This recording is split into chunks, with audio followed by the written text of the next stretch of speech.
aujourd'hui on se retrouve pour une nouvelle vidéo. Donc c'est une vidéo face cam, hein, voilà.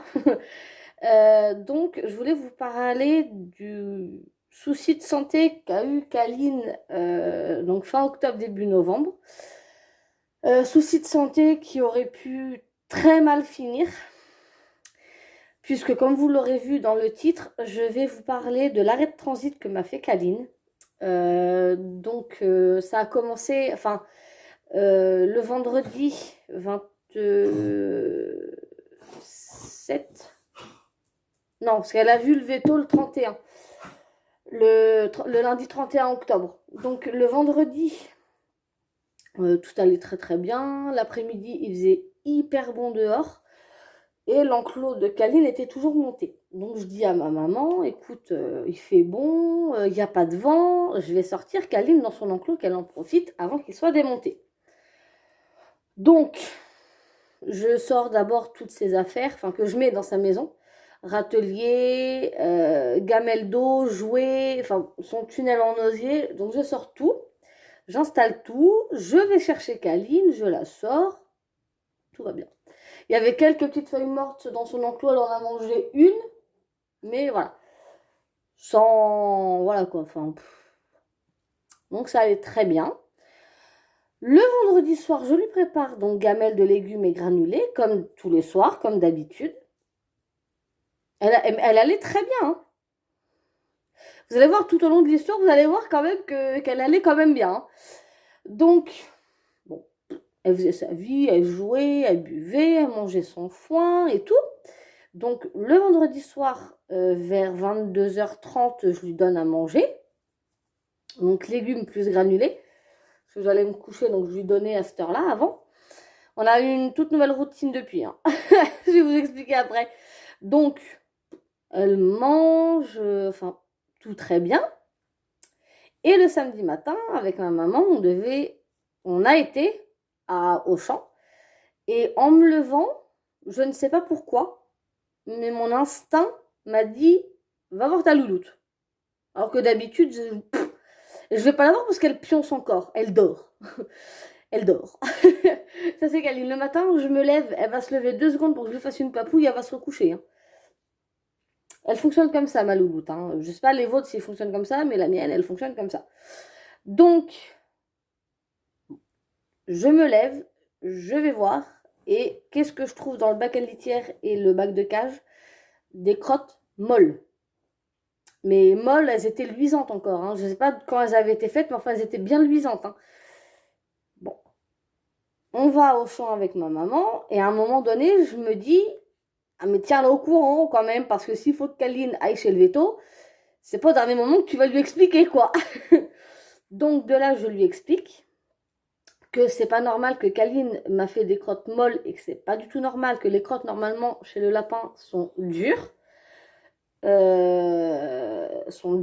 Et du coup, donc je lui dis, elle me dit, bah écoute, tu vas surveiller tout le week-end. Et lundi, selon, tu me dis, et elle ira chez le vétérinaire. Donc là-dessus, ma maman, par rapport à Kaline, elle a toujours des réactions, voilà, s'il y a besoin, elle va chez le veto, enfin, tout nickel chrome. Donc, le samedi, elle m'a fait des crottes molles toute la journée, même en ayant mangé du foin. Parce que j'ai dit peut-être qu'en mangeant du foin, ça va redurcir et tout, même pas. Même pas, du tout. Et donc, le dimanche matin, je me lève, je vais voir, il y avait des crottes molles, mais en moins grosse quantité que la veille.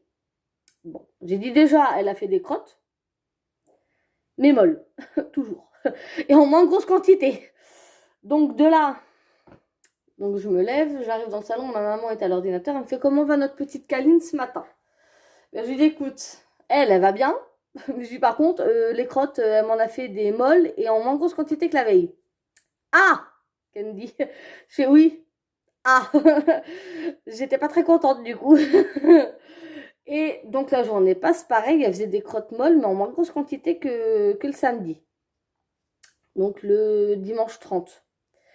Et le lundi 31, je me lève et je me rends compte que ma Kaline n'avait pas fait de crotte ni de la soirée ni de la nuit. Et là, alors déjà, le samedi matin, quand j'ai trouvé les crottes molles, en moi-même, je me disais, punaise, va y avoir un problème.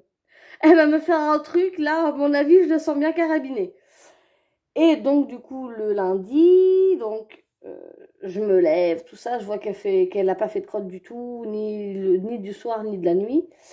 Je vais prendre mon petit déjeuner avec une espèce de boule au ventre. J'étais stressée, mais à un point, vous vous rendez même pas compte. Et donc, après mon petit déjeuner, donc je lave mon bol, je l'essuie, je le range, enfin bon, bref.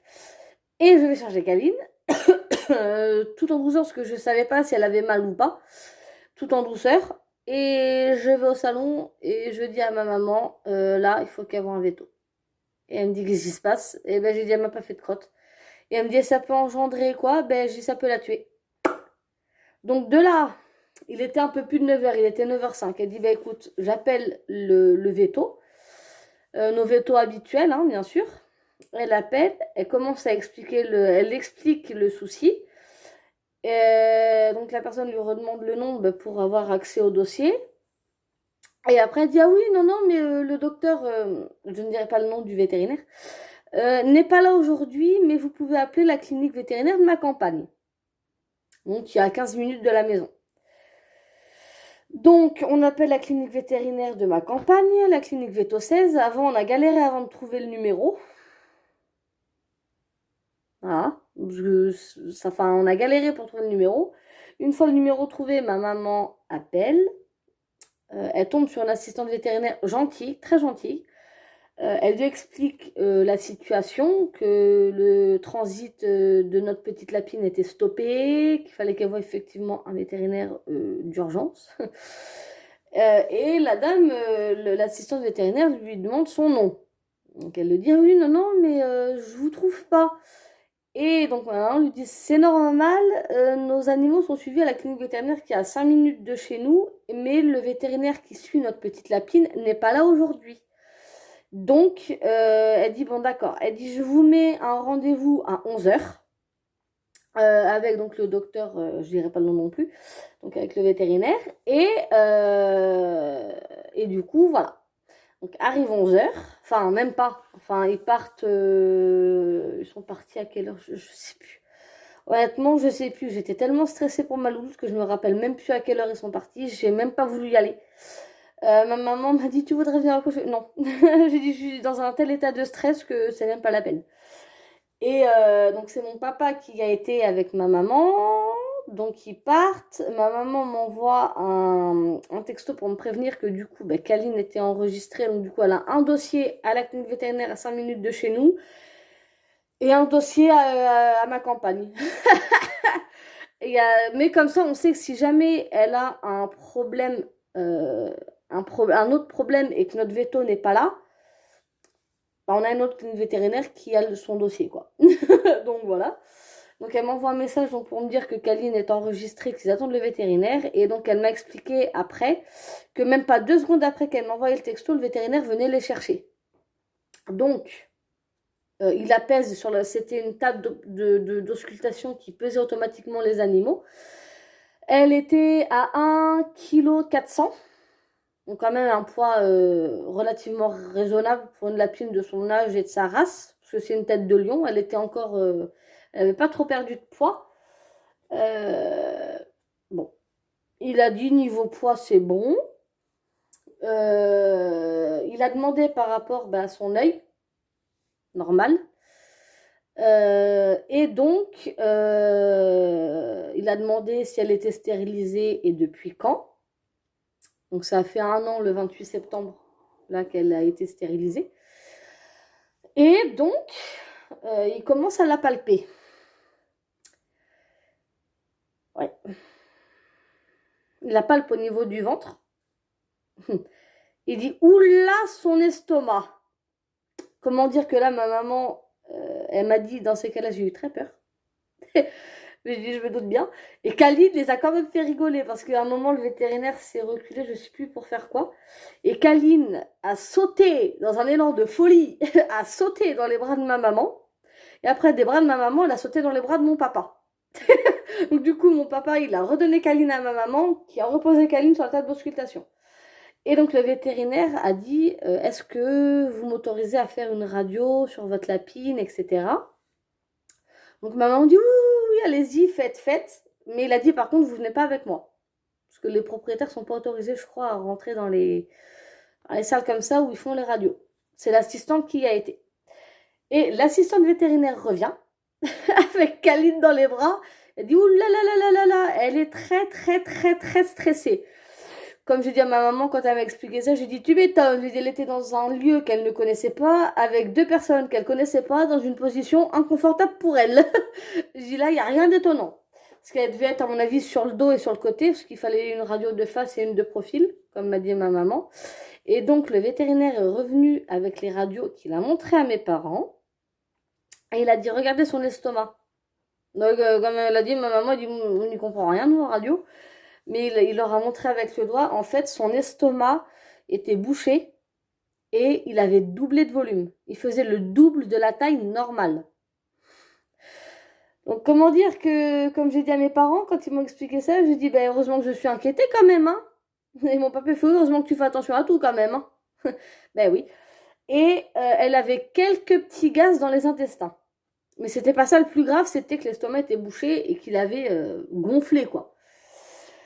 Donc, il lui fait une piqûre de morphine, parce qu'elle avait mal, normal, et une piqûre d'un médicament, alors je crois que c'est pour aider à relancer le transit, je crois, hein, je crois que c'est ça. Donc voilà, et comme il a dit, elle aurait passé une journée de plus comme ça et elle était morte. Ok. Donc effectivement, heureusement que je fais attention. Et donc il avait préparé des pipettes donc, et de morphine à donner matin et soir, et la pipette de l'autre médicament donnée matin, midi, soir. Et après lui avoir donné les médicaments, alors là ça a été un kiff total pour elle, lui donner du jus d'ananas. Parce qu'apparemment, le jus d'ananas a un composant à peu près pareil que la papaye et c'est hyper bon pour le transit. Chose que je ne savais pas, bien entendu. Et ça, quand on lui donnait, donc on lui donnait d'abord les médicaments, même pas saucissonnés, hein, la louloute. Hein. Elle n'était pas saucissonnée. Hein. Le vétérinaire avait commencé à dire si elle se débat, il faudra sûrement la. Et maman a dit oui, la saucissonnée. Et le vétérinaire a dit oui, je vois que vous êtes habitué. Un peu, avec une lapine qui est un peu caractérielle, on est un peu habitué du coup. Parce que pour son œil, quand elle était plus petite, elle avait antibiotiques et gouttes et elle se débattait. Mais là, on a essayé de donner sans la saucissonner, elle se débattait pas. Donc moi, je la tenais et ma maman lui donnait et médicaments et jus d'ananas. Et à chaque fois, parce que donc on lui donnait, je crois, la morphine d'abord. Et ma maman lui disait, allez ma louloute, il faut prendre le petit médicament. C'est bien ma belle, t'es gentille. Mais alors, on l'a complimentée parce qu'elle le prenait tellement bien. Oh, mais je vois tellement de lapins sur les groupes Facebook, mais qui se débattent pour prendre les médicaments. Mais alors elle prenait ça nickel chrome. Et le jus d'ananas, après, c'est limite si elle en redemandait pas après. Donc elle en avait jusqu'au mercredi. Et le vétérinaire a dit, mardi, si vraiment ça ne va pas, vous appelez les urgences vétérinaires et ils vont vous diriger vers un vétérinaire spécialiste en lapin. Donc le lundi, elle est rentrée à la maison. Le mardi, ça allait. Mais comme il a dit, le vétérinaire, ce qui a été vraiment en sa faveur, ben, c'est qu'elle était énergique, elle était active, elle était vive et en plus de ça, elle avait de l'appétit. Donc moi, j'avais le droit de lui donner uniquement que du céleri et du foin. Pas de granulés. Autant dire qu'elle était colère. Gourmande comme elle était très colère. Et donc le mardi, bon, ça allait, elle avait fait quelques crottes, mais pas en grosse quantité, pas les quantités habituelles. Normal, de toute façon, après un arrêt de transit, c'est un peu long à repartir. Et le mercredi matin, je me lève, transit restoppé. Donc je le dis à ma maman. Donc ma maman rappelle donc la clinique vétérinaire de ma campagne, elle explique à l'assistante vétérinaire, l'assistante vétérinaire lui dit je vais vous faire patienter 2 minutes, le temps d'aller voir avec le vétérinaire. ce qu'on fait. Et donc l'assistante vétérinaire revient, elle dit il va falloir nous l'emmener, on va l'hospitaliser pour la journée. Voilà. En même temps, comme je dis à ma maman, ça me rassure qu'elle soit hospitalisée parce qu'au moins je sais que là-bas, ils ont tout ce qu'il faut pour la soigner comme il faut. Donc ils l'ont emmenée à 11h. Ma maman a rappelé, parce que c'est l'assistante vétérinaire qui l'a dit de rappeler à 15h pour prendre des nouvelles. Donc ma maman rappelle à 15h. Entre 11h et 15h, elle n'avait fait qu'une crotte. Une! Donc elle a dit on va la garder pour la nuit et vous rappellerez demain matin pour prendre des nouvelles.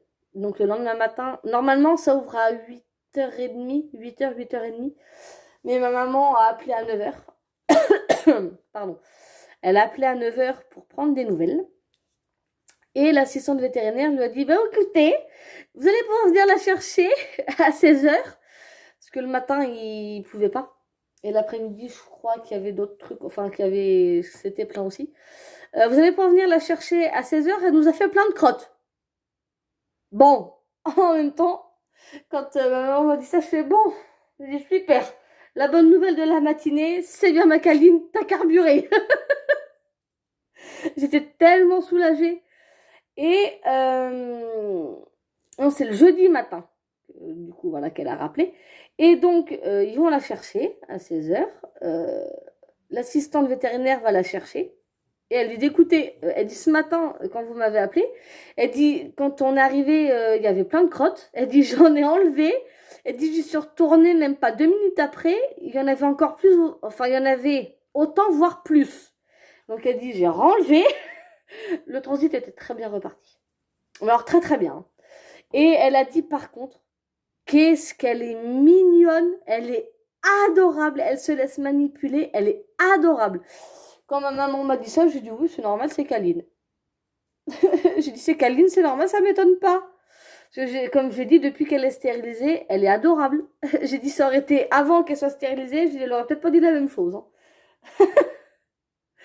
Et l'assistante vétérinaire lui a dit, bah, écoutez, elle dit c'est notre petite mascotte. Hein. Elle dit c'est notre petite mascotte du coup maintenant. Elle dit on voit très peu de lapins. Et pourtant le vétérinaire qui a vu Caline est un spécialiste lapin. Et elle a dit, donc du coup, c'est notre petite mascotte. Donc, et depuis, tout va bien. Et je vais la changer de granulé. Donc là, elle finit les cuniques complètes adultes et je vais la passer aux cuniques complètes sensitives. Parce que j'ai eu que des bons retours sur ces granulés-là. Comme quoi, ben, ils étaient bons pour les lapins qui avaient eu des soucis de transit. Que c'était bon aussi pour le maintien du bon fonctionnement des reins. Que c'était bon pour les lapins qui avançaient en âge, parce que Caline va quand même avoir 6 ans le 15 février. Donc voilà, et j'ai vu que ça a évité la formation de boules de poils, parce que moi je pense que c'est ça qui a bouché l'estomac de ma louloute. Le vétérinaire n'a pas vu sur la radio exactement ce qui bouchait l'estomac, mais moi je pense que c'est des poils, parce qu'elle était en pleine période de mue. Et comme elle n'arrêtait pas de faire sa toilette, elle se léchait, elle a ingéré des poils. Et j'ai beau la brosser tous les jours, les poils, elle en perd toujours autant. Hein. Donc voilà. Donc voilà pour le petit souci de santé. Enfin petit, qui aurait pu très mal finir. Hein. Si je n'en étais pas perçue, elle serait déjà plus de ce monde. Et moi, dans ce cas-là, je serais la plus malheureuse du monde. Mais bon, elle va bien. Le transit, ça y va cocotte. Hein. Elle carbure. Hein. On a repris le rythme habituel. À faire le bac à litière tous les 2 jours. Et donc, notre nouvelle routine, c'est que quand j'ai mon alarme pour les légumes à 17h30, je lui prépare et granulés et légumes. Et je lui donne ses légumes vers 19h30, 20h. Et je lui donne les granulés quand je vais me coucher. Comme ça, elle a quand même... Et en plus, quand je lui donne ses granulés, je vois elle a encore des légumes à manger. Donc, je me dis, elle étale en plusieurs fois. Donc, voilà. J'espère que cette très longue vidéo vous aura plu. On se retrouve bientôt pour une nouvelle vidéo. Ciao!